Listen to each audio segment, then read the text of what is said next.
ನಮಸ್ಕಾರ ಸ್ನೇಹಿತರೆ, Kannada jobs corner YouTube ಚಾನೆಲ್ಗೆ ಎಲ್ಲರಿಗೂ ಸ್ವಾಗತ. ಕೆಪಿಎಸ್ಸಿಯಿಂದ ಗ್ರೂಪ್ ಬಿ ಯಲ್ಲಿ ಖಾಲಿ ಇರುವಂತಹ ಆರ್ಪಿಸಿ ವೃಂದದ 277 ಹುದ್ದೆಗಳಿಗೆ ಸಂಬಂಧಪಟ್ಟಂತೆ ಕಡ್ಡಾಯ ಕನ್ನಡ ಪರೀಕ್ಷೆಯನ್ನ ಮುಂದೂಡಿದ ಕುರಿತು ಒಂದು ನೋಟಿಫಿಕೇಶನ್ ಅನ್ನ ಬಿಡುಗಡೆ ಮಾಡಿರುವಂತದ್ದು. ಇನ್ನು ಈ ಒಂದು ನೋಟಿಫಿಕೇಶನ್ ಅಲ್ಲಿ ಏನೇನಿದೆ ಅನ್ನೋದನ್ನ ಮುಂದೆ ನೋಡ್ತಾ ಹೋಗೋಣ. ನಮ್ಮ ಚಾನೆಲ್ ಅನ್ನ ಯಾರಾದ್ರೂ ಹೊಸದಾಗಿ ನೋಡ್ತಾ ಇದ್ರೆ ಸಬ್ಸ್ಕ್ರೈಬ್ ಮಾಡಿ ಹಾಗೂ ಪಕ್ಕದಲ್ಲೇ ಇರುವಂತಹ ಬೆಲ್ ಬಟನ್ ಅನ್ನ ಕ್ಲಿಕ್ ಮಾಡಿ.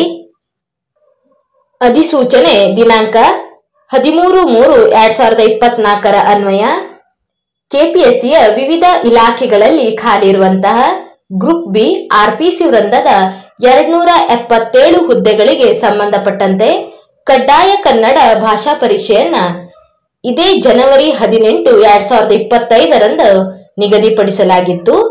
ಆದರೆ ಇತ್ತೀಚೆಗೆ ಪಿಡಿಒ ಹುದ್ದೆಗಳ ಕಡ್ಡಾಯ ಕನ್ನಡ ಭಾಷಾ ಪರೀಕ್ಷೆಗೆ ಲಕ್ಷಾಂತರ ಅಭ್ಯರ್ಥಿಗಳು ಹಾಜರಾಗಿದ್ದು, ಹಲವು ಅಭ್ಯರ್ಥಿಗಳು ಈ ಗ್ರೂಪ್ ಬಿ ಹುದ್ದೆಗೂ ಸಹ ಅರ್ಜಿಯನ್ನ ಸಲ್ಲಿಸಿರುತ್ತಾರೆ.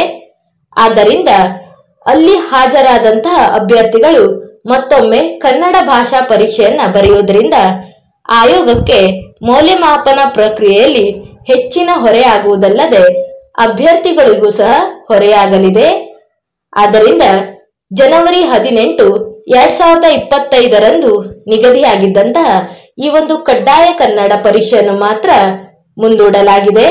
ಉಳಿದಂತೆ ಇನ್ನು ಪಿಡಿಒ ಹುದ್ದೆಗಳ ಕಡ್ಡಾಯ ಕನ್ನಡ ಭಾಷಾ ಪರೀಕ್ಷೆಯ ಫಲಿತಾಂಶ ಪ್ರಕಟವಾದ ನಂತರ ಈ ಒಂದು ಗ್ರೂಪ್ ಬಿ ಹುದ್ದೆಯ ಕಡ್ಡಾಯ ಕನ್ನಡ ಪರೀಕ್ಷೆಗೆ ಸಂಬಂಧಪಟ್ಟಂತೆ ಪರೀಕ್ಷಾ ದಿನಾಂಕವನ್ನ ನಿಗದಿಪಡಿಸಲಾಗುವುದು ಎಂದು ಈ ಒಂದು ನೋಟಿಫಿಕೇಶನ್ ಅಲ್ಲಿ ನೀಡಿರುವಂತದ್ದು.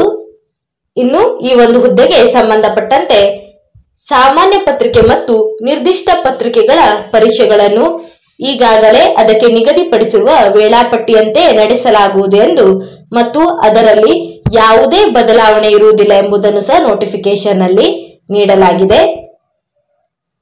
ಇವಿಷ್ಟು ಕೆಪಿಎಸ್ಸಿಯ ಗ್ರೂಪ್ ಬಿ ಆರ್ಪಿಸಿ ವೃಂದದ 277 ಹುದ್ದೆಗಳಿಗೆ ಸಂಬಂಧಪಟ್ಟಂತೆ ಕಡ್ಡಾಯ ಕನ್ನಡ ಭಾಷಾ ಪರೀಕ್ಷೆಗೆ ಸಂಬಂಧಪಟ್ಟಂತಹ ಮಾಹಿತಿಯಾಗಿರುತ್ತದೆ. ಏನಾದರೂ ಡೌಟ್ಸ್ ಇದ್ದರೆ ಕಮೆಂಟ್ ಬಾಕ್ಸಿನಲ್ಲಿ ಕಮೆಂಟ್ ಮಾಡಿ. ಇನ್ನೂ ಹೆಚ್ಚಿನ ಮಾಹಿತಿಗಾಗಿ ನಮ್ಮ ಚಾನೆಲ್ ಅನ್ನು ಸಬ್ಸ್ಕ್ರೈಬ್ ಮಾಡಿ.